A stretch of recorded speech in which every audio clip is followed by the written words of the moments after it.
why did you select Ashley? What makes Ashley the perfect calendar girl for 2026? Ano yung vision niyo po?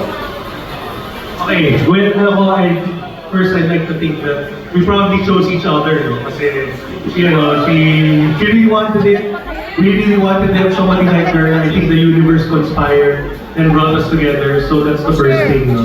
Next is, she has a good following on social media. We actually follow her, we see her content, and it really connects with what we're trying to show with our brand also.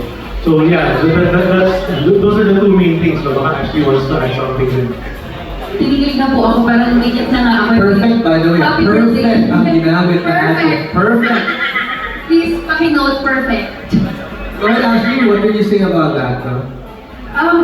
Tama nga naman, siguro nga since ako yung nagsabi, di ba, binanifest, like I said, binanifest ko. And I was really specific with what I wanted. And I'm so lucky na napili ako, of course, ng White Castle. Kasi marami namang pwede pagpilian. But I'm so lucky that they really trusted me. And hindi ko siya ma-absorb. Honestly, hindi ko ma-absorb. At taray, may mga pastahan pang ganyan. Like, I can't believe this is all happening.